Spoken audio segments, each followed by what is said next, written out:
Après plus d'un an de démarchage auprès des acteurs culturels et touristiques locaux, la région est parvenue à fédérer plus de 700 initiatives autour du grand rendez-vous 500 ans de Renaissance. À l'amorce de cette saison inédite, Léonard de Vinci en figure de proue à l'appui. Les réseaux de communication s'agitent des communes du centre-Val de Loire jusqu'aux ambassades internationales. Un événement d'attractivité qui ne fait pas dans la demi-mesure. On a beaucoup d'acteurs du tourisme à l'international qui se tournent vers la région, qui se tournent vers nos châteaux, qui se tournent vers les communes et qui sont en train de monter de la communication pour inviter au tourisme en France et en Centre-Val de Loire. Ce mouvement, il est puissamment engagé. Il va être porté par la présence du président français et du président italien le 2 mai à Amboise. Ce sera à la fois une célébration de la mort de Léonard de Vinci à Amboise, mais ce sera aussi le point de départ d'une très belle saison touristique et d'une très belle saison culturelle. Un programme qui concerne les arts dans toute leur diversité, les sciences en général, la botanique aussi, avec les parcs et jardins, des intérêts majeurs dans le travail du maître Léonard.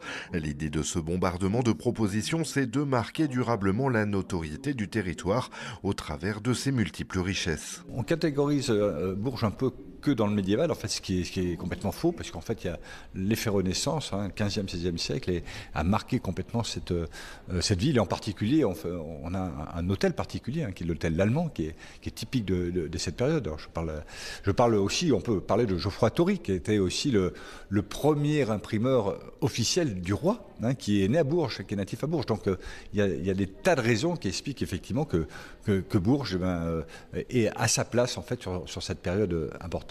Un coût qui s'élève à 160 000 € pour la ville, c'est peu par rapport aux retombées financières envisagées.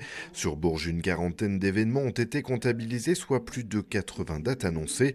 Pour faire le lien entre le patrimoine urbain du temps de la Renaissance et la ville d'aujourd'hui, la formation et la création contemporaine sont au cœur du programme.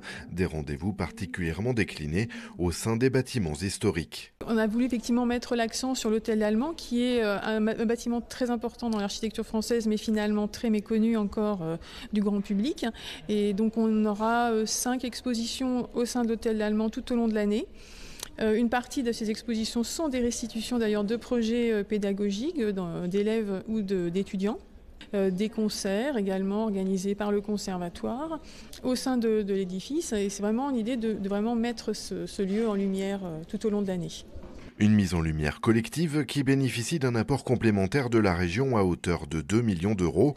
Le projet pourrait faire converger 10 millions d'euros d'après estimation du Conseil régional. Alors côté Berry, pour profiter d'une dynamique autre que celle généralement portée par l'axe ligérien, la Renaissance est une réelle porte d'entrée. Le thème de la Renaissance a été finalement un prétexte pour arriver à colorer la totalité de notre programmation, c'est-à-dire les jeudis gourmands avec les tables gourmandes du Berry qui vont teinter leurs recettes de produits liés à la Renaissance ou inspirés par la Renaissance.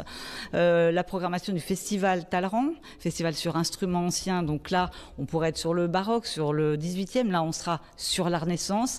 Et puis aussi des collaborations qu'on n'avait encore jamais eues avec le Conservatoire de Bourges par exemple, et notamment Philippe Massé qui est un très grand vibraphoniste qui va nous composer une pièce, Jean-Christophe Chollet qui va aussi nous composer une pièce de jazz, mais inspirée sur des thématiques de la Renaissance. Un ensemble de spectacles, concerts, conférences ou expositions comme il sera possible d'en découvrir dans les musées, châteaux, domaines, voire festivals.